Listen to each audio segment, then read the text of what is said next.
I realize that there isn't much left, between you and dinner or beer or whatever it is that you're planning afterwards. So thanks for sticking around. So um, I will start this talk by prefacing with the following. I'm not an ethnographer. I'm not a psychologist. I'm not a social studies major. I'm just a graphic designer that just happens to lived in too many places and trying to make sense of all that is that it around me. And then I try to make sense of things around me by using this framework that I'm going to show you in brief called reflection in action. But to give you some background, is to give you some idea of how much I've moved, let me put it this way. You know you've been to many places if your children were born in different continents, neither of them being the one that you were born in. So my son Caleb was born in China, and my daughter Esther was born in Germany. So, neither my wife and I are from either of these places.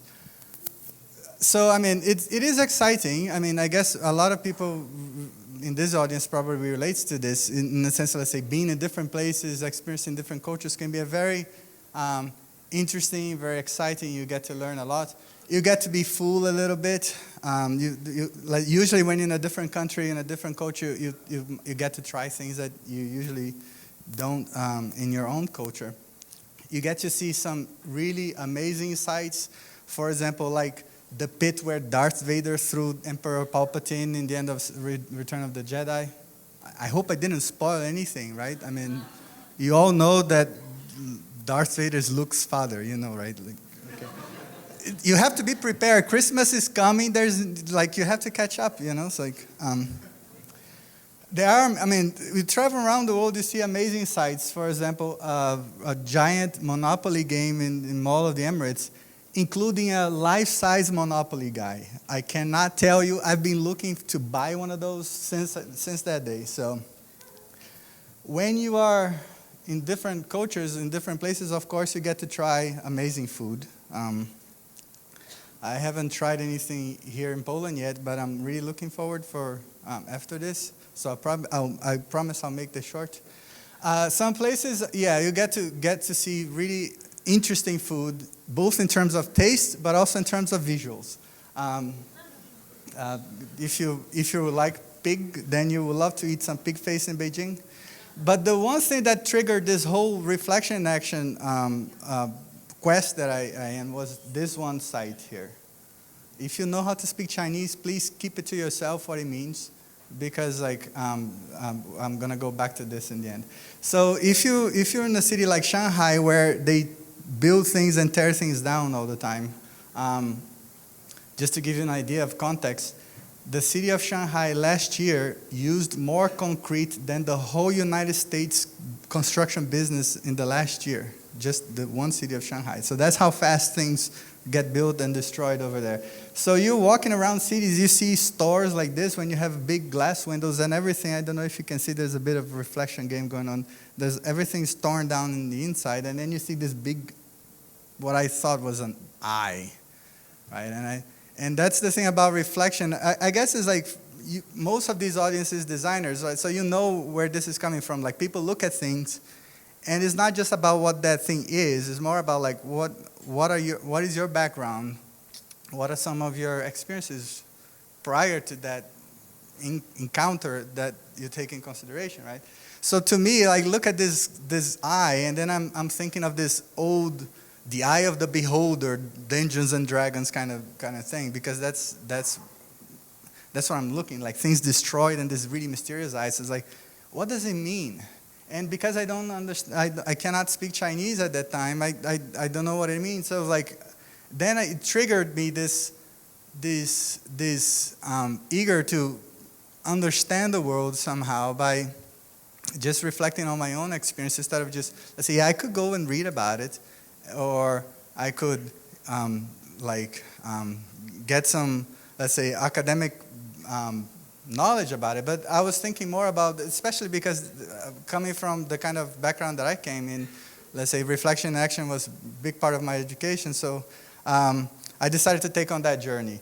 what if I stick to the definition? The reflective practitioner is the one that allows himself to be like puzzled and confused in a situation, right? So if you lived your whole life in the same city, or you've never lived too far away from where you were born, then things can get familiar to a point that you're never amazed or you're never puzzled about anything. So in my case, living 18,000 miles away from home, that was definitely not the case. I look at stuff and it's like, is there a candid camera? I mean, is this a joke of some sort? Or is it me? Like, I'm trying to, is there something I'm missing that I need to understand?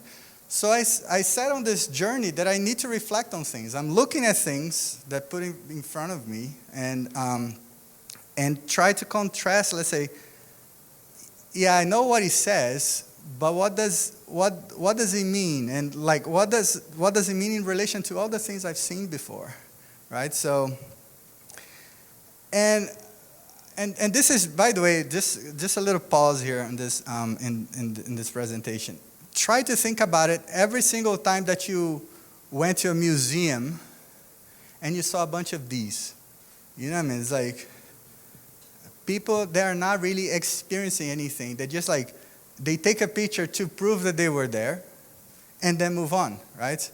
So this is the Louvre, and that's the in the corner over there is actually a very famous painting by Raphael, is the Jesus and the temple, like casting out the vendors out of the temple, which is probably one of the most beautiful paintings on the Louvre. Nobody cares because in the other window, in the other wall, is the Mona Lisa, right? And everybody wants to take a selfie with Mona Lisa, myself included. I have to admit that I'm also guilty of that. But think about it. People are not taking the time of just being present, being there, right? So that's the whole thing about at least at my first encounter with this reflective practice approach. It's like you just allow yourself to be confused and experience the moment. So as a challenge that I would put to you right now is this: just raise your hand real quick if you came out of Warsaw just for this conference. Right? It's actually a big number. So try to just experience the city of Warsaw. Just try to look at things as if this is the first time which might be the case actually, that you've seen some of the sights and the smells and the sounds, because people take that for granted, you know what I mean? You can visit the website, you can go to TripAdvisor and get like a full immersive, like augmented reality trip of Warsaw, but it will never be the same as walking around the streets and smelling things and hearing the sounds, right? So, and by the way, I'm going to give you some exercises on how to do that soon. But basically, what you should be asking yourself is every time you take upon yourself the challenge of looking at things, and then what can I learn from it, right?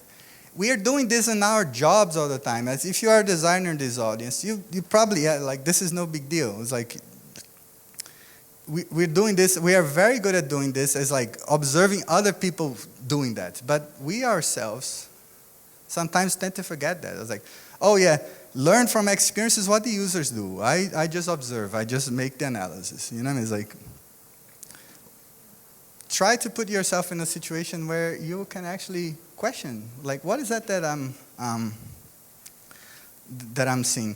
And the funny thing is this is actually pretty counter physiological, I guess, is even if this is a real world, because your brain is actually trying to cut down stimuli every time. So for example, some of you have been sitting on this chair for the last 2 hours.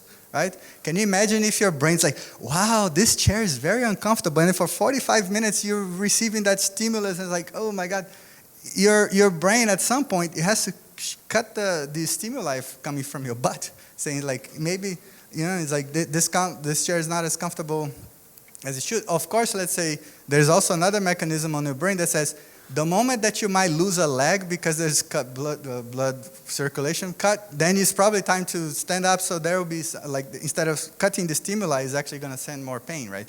But in general, is this: if you just get exposed to the same thing over and over, you just get blasé. That thing just stops making any sense, right? So, which is why, and now a little bit more philosophical or metaphysical aspect of it is like, that's why people tend to oversee sometimes the pain of others, right? Let's say you look at advertisements of like children starving in Africa, and it's like, because you've already seen so many advertisements, sometimes you just to get unsensitive about it. So again, it's like a call to action. Try to look at things and then experience, like, what is that I can learn from this experience? What are the things that are different than what I've seen before? And when you're in a different country, when you speak that, especially in a country that people speak a different language than you, is that gap is so wide that you cannot help but notice, right, the difference. But the things that I guess we tend to forget is this: yes, you're in a different culture, in a different languages. There might be more similarities that you actually could think of if you don't spend time to reflect on it. For example, I'm looking at this traffic sign in Dubai. And to me, the first reaction I have is like, you probably, if you're from Poland, you know that traffic signs are a lot simpler than this. And then I'm looking at this, it's like, wow, why does it have to be so complicated? You know what I mean? It's like, why does it have to have so much instructions? And then I'm comparing to this, which is like the traffic sign in Warsaw, which is similar to the one that you can see in Germany. And I think, wow, that's such a simple design. So, you know what I mean? It's like sometimes you look at, if you just take things at their face value, you might just get caught up by your biases, right? Let's say, oh, that one is badly designed because it's done in a developing country, like Dubai. And this is good because it's done in a developed country. But then you go and see a traffic sign in the US is almost as complicated as it, right? So you have to try to get past the stereotype and try to try to see things from different perspectives, you know what I mean? Of course, that in the end of the day, it would be just easier if everybody, like, I just want to understand things or want to make myself understood, I just carry a point of view gun. If you're familiar with the John Douglas Adams Hitchhiker's Guide to the Galaxy, there's this gun that you point at people, shoot at them, and all of a sudden they think the same way as, like, they know what you feel, right? So until that technology is there, which actually was developed in the request of a bunch of wives. If you have a wife, I guess you probably know what I'm thinking. You know, it's like, you don't understand. You never listen to me, right? So until that technology is there, what we need is to just get better at observing and listening. I have to apologize up front that, let's say, some of the content for this talk, I think I was telling Bartos and the others, or Roma earlier, that some material I had to, like, say, I thought I had clearance on it, then I had to remove it last minute, so I'm going to replace some of the material with actors. So the first thing you need to do, I think, is like just get better observing. This is my son Caleb and his best friend Tom. Here are some of the exercises that I think you can do in terms of just getting better at reflecting and challenging your own assumptions of things.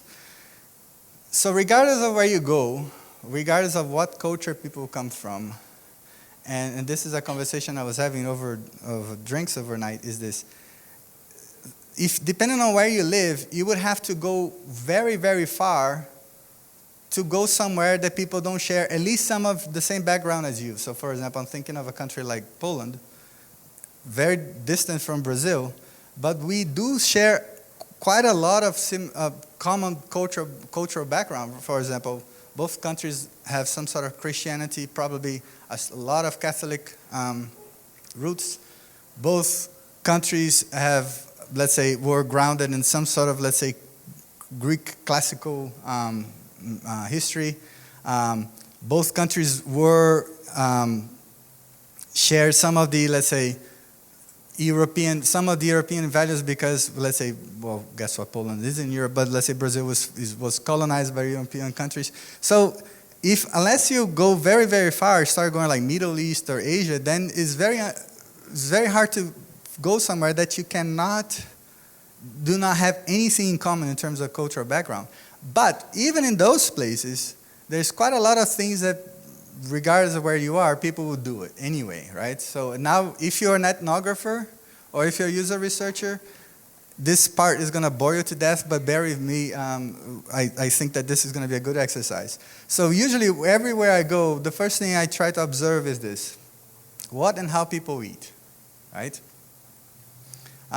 Some people's food is just, let's say, for the nourishment. Food is more a social activity that you get together. And some people is like, for example, even in China, right? Let's say people don't say hello. They say 吃饭, like, have you eaten? That's literally how you say good day, right? So that's how strong food is in that culture. In other cultures, for example, in Brazil, it's like when instead of say we need to have a talk, I say we need to have coffee. So, right? So usually there's like, in every culture, there's always some aspect of, let's say, decoding around eating and having time with people and drinking that you can learn in terms of, let's say, what are some of the mental models and the social biases and everything. The other, which is very obvious, is how do people go around? This is a tuk-tuk in Philippines.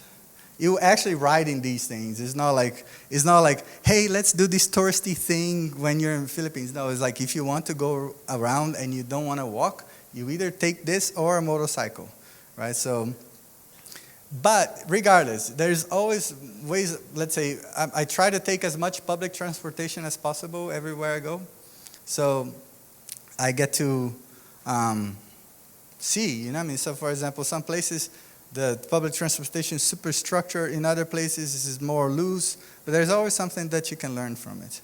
And I guess the most obvious one that I think is also very good in terms of giving you an insight on how people think and how people can be different from you is how do people entertain themselves?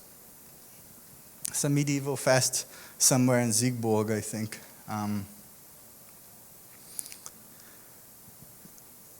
So again, thinking about this example that I mentioned, let's say if you're from out of town, try to experience things and look at a little bit more closely what you're doing. And for example, since we're going to have some people are going to probably go out for drinks tonight, maybe you might learn something new about the culture of Warsaw, but just observing how people entertain themselves and things.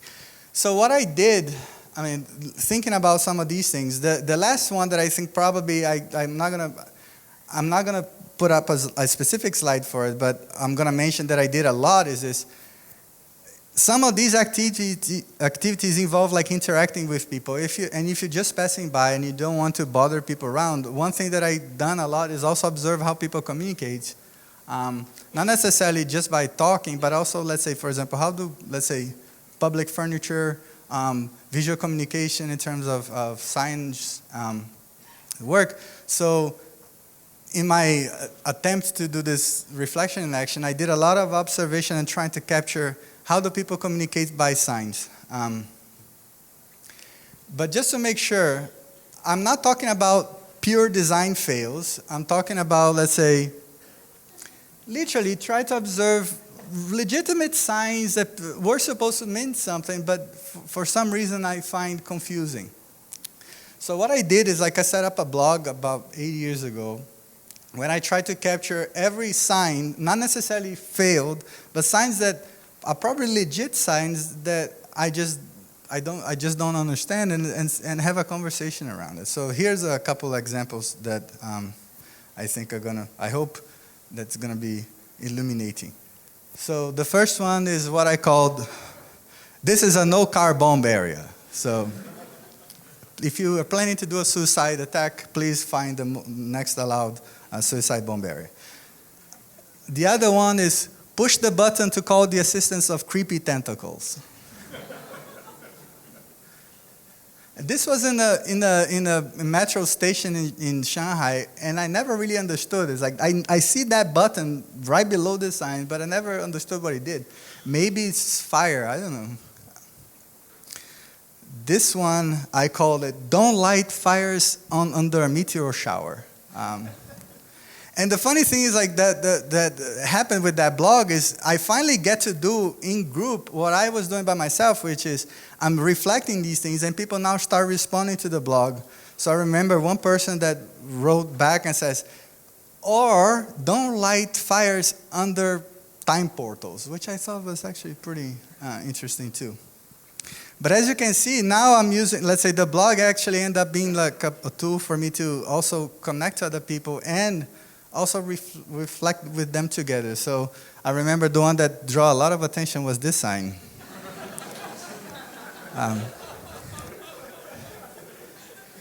And here's the thing and here's where reflection and action can actually be a very good trigger for you to realize how your perceptions or how some of your assumptions are so could be deceiving, right? So let's say if I'm Western and I'm thinking I'm a designer, I'm all for efficiency and trying to make people not feel confused, then I think, let's say, then this sign is wrong, right? Because people go this way. And then one of the responders on the blog, which is also Shanice, she said, and I'm going to try to speed up, says, well, actually, from a Chinese perspective, this is saying you can go this way or this way, so be happy. So it's like, it's actually a very liberating experience from that perspective. So we're going to have to skip a few because we're running out of time. But this is a shrine in Tokyo. Basically, these are prayers. People can put prayers up. And you put, instead of going to the temple and pray, you write your prayer and leave it there. And there are some very interesting prayers, let's say, that Victor loved me with passionately and warmly and hot. So like this is written in Spanish. So now getting a little bit controversial. So this is a meeting, a gathering of parents in the People's Park in Shanghai, where the parents try to match their kids up. It's like matchmaking encounters, right? So the parents put the advertisements there, and for example, here says, "Oh, my son is 20 years old, my daughter, she's 167 height, and she makes this much money, and blah blah. So she's looking for a guy which is between 70 and 75 kilos." And at first. But so here's the thing about reflection and action. It's like at first you think that this could be, say, well, how could someone do that? And then as someone at the blog again, it's like, well, actually, I think that this could save me a lot of time. You know what I mean? Because then instead of me going through all the stress of finding someone to marry, I can go over there. And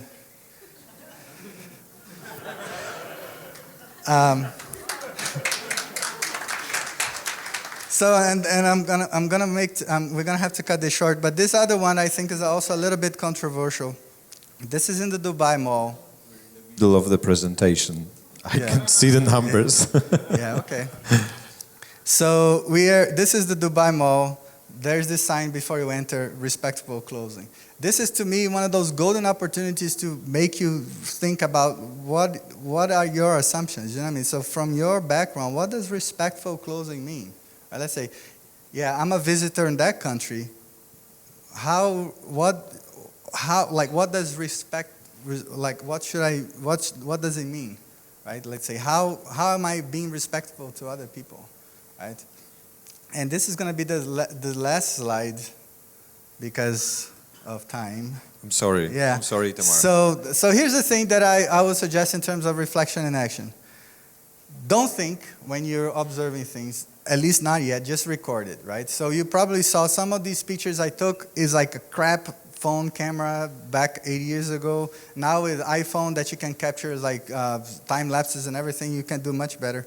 Keep a journal of things that you encounter in terms of, let's say, what is that you're seeing every time you travel somewhere?